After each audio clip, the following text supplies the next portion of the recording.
Hello friends, welcome to Passion for Stocks. देखिए, यहाँ पर मैं जो भी ओपिनियन रखता हूँ वो मेरा अपना पर्सनल ओपिनियन है। आप किसी भी तरह का इन्वेस्टमेंट डिसीजन लेने से पहले अपने फाइनेंशियल एडवाइज़र से एक बार परामर्श कर लीजिएगा। मैं एक सेबी रजिस्टर्ड एनालिस्ट नहीं हूँ। सो मेरा जो भी यहाँ पर है वो मेरा अपना पर्सनल ओपिनियन है। तो चलिए देखते हैं आज निफ्टी ने कैसा मूवमेंट किया है। देखिए, आज एक कैप डाउन ओपनिंग होता है यहाँ पे, और उसके बाद ये टॉप कहीं 15,800 के ऊपर थोड़ा सा जाके वापस ये 15,732 पे क्लोजिंग देता है। हम लोग का एक पॉइंट था 15,740 का, वहाँ पर जाके इसने एक हल्का सा रेजिस्टेंस दिया है। अब देखते हैं कि कल कैसे ट्रेड कर सकते हैं। देखिए, ये 5 मिनट्स का चार्ट है निफ्टी का। एक बहुत ही सिंपल सा ट्रेड मिलने वाला है हम लोग को।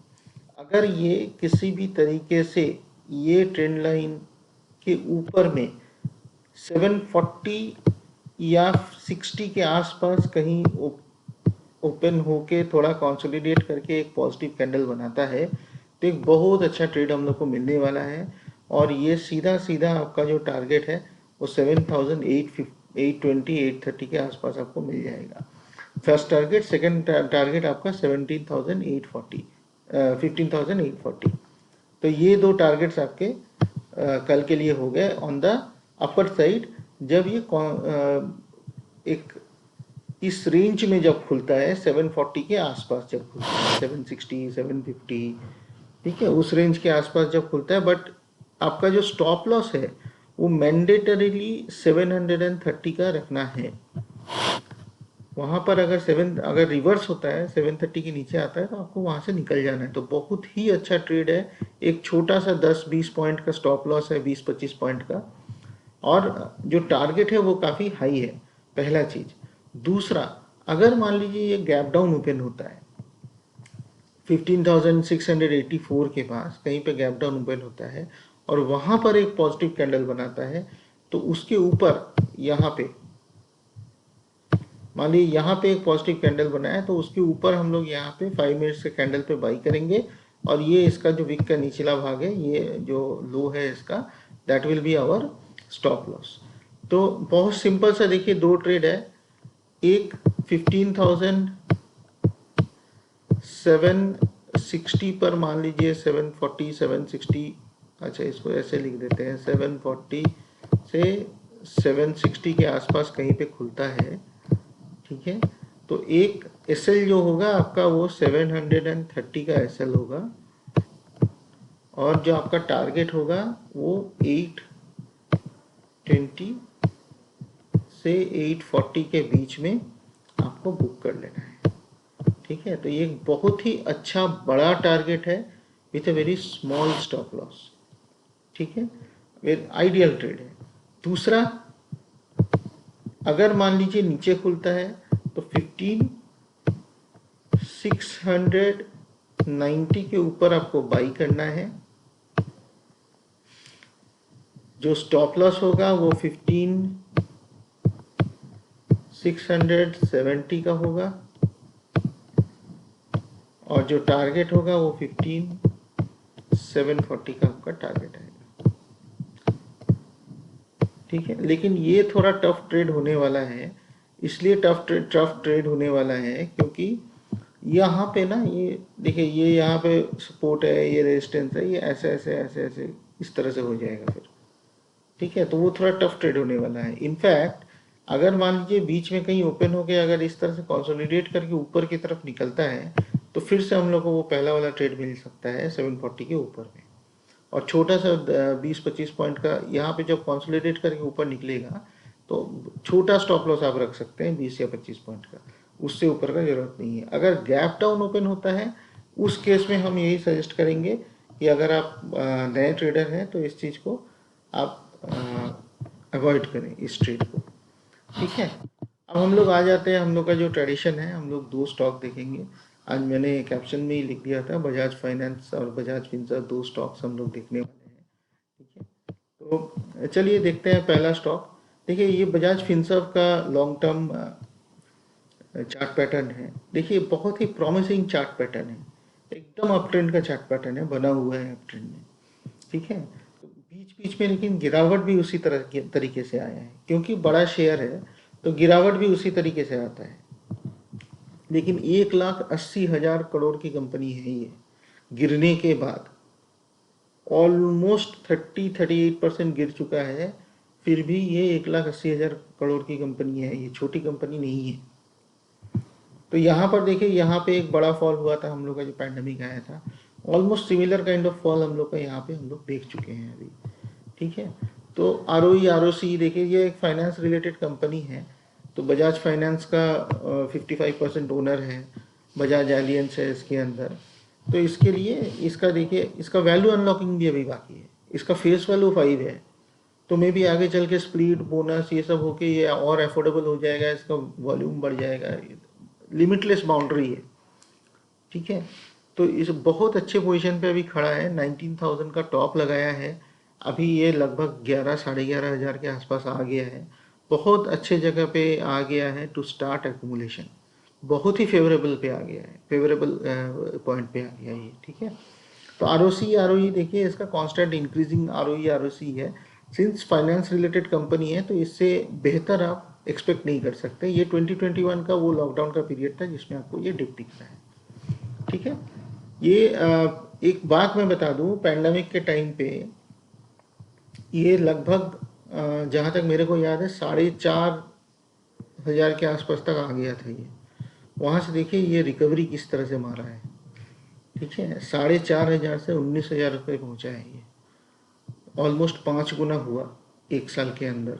तो जो शेयर 5 गुना एक साल में होगा वो थोड़ा रेस्ट लेगा, थोड़ा डिप देगा, और वही डिप अभी दे रहा है। तो यहाँ पर जिन्होंने बाई किया है वो अभी भी लगभग 2 गुने 3 गुने पे बैठे हुए हैं। तो ठीक है, आई एग्री कि हम लोग बॉटम कैच नहीं कर सकते हैं, but still let us try and accumulate here, यहाँ पर हम लोग एक्यूमुलेट करने की कोशिश करें। ठीक है, अभी आते हैं कि इसका क्या पीयर कंपैरिजन है। अगर आप पीयर कंपैरिजन देखेंगे तो इसका इंश्योरेंस के साथ कंपैरिजन होता है, बिकॉज मैक्सिमम इसका बजाज एलियंस में अच्छा इसका स्टेक है। ठीक है, इनफैक्ट पेरेंट कंपनी है for Bajaj aliens Bajaj finance. ठीक है, तो लाइफ इन LIC में LIC के साथ अगर कंपैरिजन देखेंगे तो PE रेशियो इज 102 LIC का।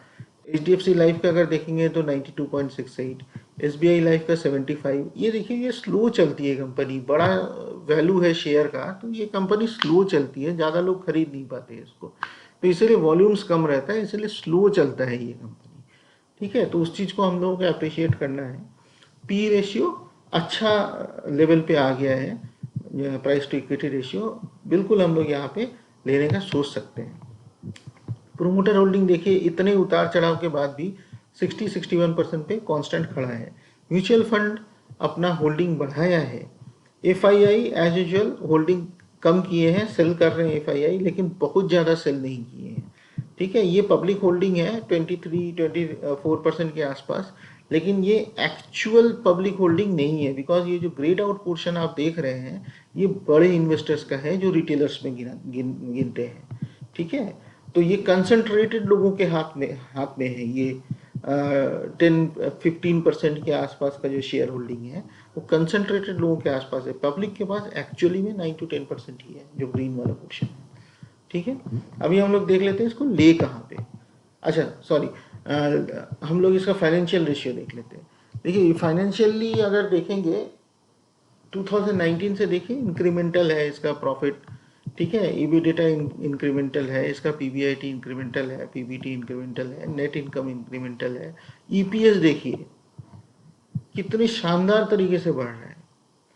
जिस भी कंपनी का, याद रखिएगा, जिस भी कंपनी का EPS बढ़ता है उस कंपनी में आज नहीं तो कल श्योरली शेयर प्राइस में वो रिफ्लेक्ट करेगा।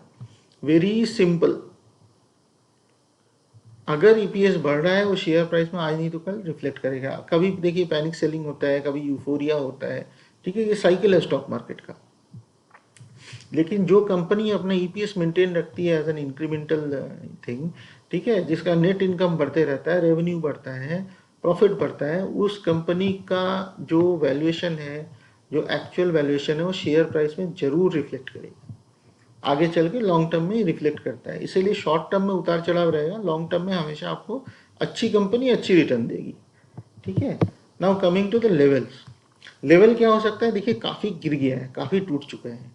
ठीक है, अगर ये 9849 के आसपास आता है, इसका मतलब ये प्री पैंडेमिक लेवल तक पहुंच जाएगा जहां पे इसका टॉप लगा था। ठीक है, तो टेक्निकली स्पीकिंग ये लेवल्स आ सकते हैं। ठीक है, लेकिन अभी जो कंडीशन बना हुआ है ये आएगा कि नहीं आएगा पता नहीं, क्योंकि ये 19,000 19,500 से गिर के 11 11,500 पे आ गया है। तो यहाँ से और नीचे कितना जाएगा, जाने को कहीं भी जा सकता है स्टॉक मार्केट है, लेकिन पता नहीं यहाँ से और कितना नीचे जाएगा, तो हम लोग कैसे इसको खरीदेंगे।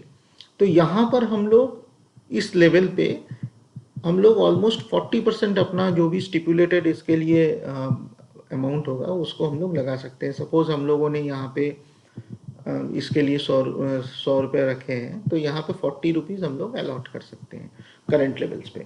फिर 10,500 का लेवल्स आएगा, तो 10,500 पे भी हम लोग वापस 20% के आसपास यहाँ लगा सकते हैं। 9849 पे 10%, 9397 पे फिर 10%। ठीक है, क्योंकि ये सब लेवल्स आना थोड़ा टफ लग रहा है। ठीक है, उसके बाद 8,000 है, 8,500 है, तो ऐसे ऐसे 5-5% पे 10-10% करके लगाइए, बट मैक्सिमम 40% यहाँ लगा दीजिए और 20-25% 10,500 पे लगा दीजिए, सो दैट 60-65% आपका डिप्लॉय हो जाएगा। उसके बाद जितना भी नीचे जाए, ये 9849 9397 ऐसे करके 5-5% पे बाकी 10-10% अपना पैसा आप लगाते रहिए। ठीक है, अभी आते हैं हम लोग बजाज फाइनेंस के लॉन्ग टर्म चार्ट पे। देखिए ये भी सेम सिमिलर चार्ट पैटर्न आपको मिलेगा। ठीक है, इसका ROE ROC देखिएगा, ये भी देखिए इंक्रीमेंटल है। इसका आप देखिए कितना रिटर्न है इसका, देखिए 1,00,000% से भी ऊपर का रिटर्न है इसका। ठीक है, इतना गिरने के बाद, नहीं तो वो तो 2 लाख के आसपास पहुंच गया था। ठीक है, तो देखिए ये सब जो कंपनी है ना, इसका इंट्रोडक्शन का उतना जरूरत नहीं होता है। ठीक है, अभी एक्चुअली हम लोगों को सिर्फ बाइंग लेवल्स पे कंसंट्रेट करना चाहिए, क्योंकि ये इतनी पुरानी इतनी मजबूत कंपनी है कि इसमें कुछ सोचने लायक है भी नहीं। जो जिन लोगों ने बजाज फाइनेंस को मान लिए 7,000 पे भी लिया है, 7,500 पे भी लिया है, तो कुछ गलत नहीं लिया है, वो लोग ठीक है। थोड़े हाई वैल्यू पे ले लिया है, बट वो भी ठीक है। अगर किसी ने बजाज फिनसर्व को 16,000 14,000 15,000 पे लिया है, 17,000 पे लिया है, तो वो भी ठीक है, क्योंकि वो लेवल्स आएंगे ही आएंगे, आज नहीं तो कल वो लेवल भी आएंगे, वो लेवल क्रॉस भी होंगे। 25,000 30,000 का भी कंपनी वो बनेगा। ठीक है, अभी देखिए पीयर कंपैरिजन अगर करते हैं तो थोड़ा आपको महंगा दिखेगा, क्योंकि ये इस फील्ड में ऑलमोस्ट बजाज फाइनेंस का एक मोनोपोली है। बाकी ये सब कंपनियां ये सब छोटी कंपनी है। मुथूट फाइनेंस सिर्फ और सिर्फ मतलब 90% इसका जो है वो गोल्ड लोन पे ही निर्भरता है। एयू स्मॉल फाइनेंस बैंक एक बैंक है। ठीक है, चोलामंडलम भी उतना स्मॉल स्केल में है, इतना बड़ा स्केल में बजाज फाइनेंस के स्केल में कोई नहीं है। ठीक है, FII होल्डिंग देखिए ये थोड़ा सा ही कम हुआ है, ज़्यादा कम भी नहीं हुआ है। ठीक है, म्यूचुअल फंड्स ने अपनी होल्डिंग बढ़ाई है लगातार। यहाँ पे देखिए प्रोमोटर होल्डिंग ऑलमोस्ट कांस्टेंट है। ठीक है, अभी हम लोग आ जाते हैं, देखिए इसका रेवेन्यू देखिए, नीडलेस टू से ये सब हमेशा बढ़ते रहेगा। ये अच्छी कंपनी है, ये अच्छा बढ़ेगा। 2021 में जो पैंडेमिक आया था उसके चलते यहाँ पे थोड़ा सा कम हुआ है। अदरवाइज इसका आप देखेंगे long term chart pattern, long term income pattern, long term financials, सब कुछ इंक्रीमेंटल आपको मिलेगा। ठीक है, अभी आ जाते हैं इसके बाइंग लेवल्स पे। तो देखिए फिलहाल तो एक अच्छे सपोर्ट पे खड़ा है, बट एक अच्छा 5315 के आसपास एक अच्छा लेवल है खरीदने के लिए। वहाँ पर आप या 40% स्टेक यहाँ पर भी लगा सकते हैं। ठीक है, देन अगेन 4891 पे एक 20-25% आप लगा सकते हैं। एक 4500 का लेवल है जो बहुत पुराना एक लेवल है, तो 4500 के नीचे थोड़ा सा फिर 20% लगा सकते हैं। उसके बाद हर एक से 200 या 300 रुपए के डिप पे आप 10-10% करके जो भी आपका स्टिपुलेटेड वहाँ पे पैसा रखा हुआ है उसको आप एक्यूमुलेट कीजिए। देखिए बजाज फाइनेंस, बजाज फिनसर्व आपको 100% 2 या 3 साल के अंदर आपको अच्छा रिटर्न बना के देगी। और जहाँ तक ये जहाँ से गिरा है ये वहाँ तक तो 100% जाएगा, और जब रिवर्स करेगा उस ना वो रिट्रेस भी करेगा। इसका मतलब है कि मान लीजिए ये 4891 के बाद ये रिट्रेस करता है ऊपर की तरफ, तो ये फिर यहाँ पे रुकने वाला नहीं है 8,000 पे, ठीक है, ये जो 3000 पॉइंट क्रॉस करेगा वो 8000 से भी ऊपर 3000 जाएगा, मतलब 11000 तो जाना ही जाना है। हाँ, लेकिन एक बार में नहीं जाएगा। ठीक है, ये जैसे इस तरह से ऐसे ऐसे गिर गिर के चढ़ा है, और मतलब गिरने में भी गिर गिर के चढ़ा है, चढ़ चढ़ के गिरा है। ठीक है, यहाँ पर देखिए ऐसे ऐसे करके गिरा है। ठीक है, तो उसी हिसाब से भी ये ऊपर भी जाएगा जब, तो उसी उसी हिसाब से जाएगा। तो वन वे स्ट्रीट कुछ नहीं होता है अच्छे शेयर्स में। वन वे स्ट्रीट जो होता है वो ऑपरेटर एंट्री में होता है, पेनी स्टॉक्स में। ठीक है, तो इसको इस तरह से आप लीजिए और श्योरली इसको एक्यूमुलेट कीजिए। ये बहुत ही अच्छा शेयर है और हर एक के पोर्टफोलियो में, हम लोगों के पोर्टफोलियो में बिल्कुल होना चाहिए। तो आपको अगर मेरा एफर्ट पसंद आया, एक लाइक कर दीजिएगा, शेयर कर दीजिएगा, सब्सक्राइब कर दीजिएगा। Thank you.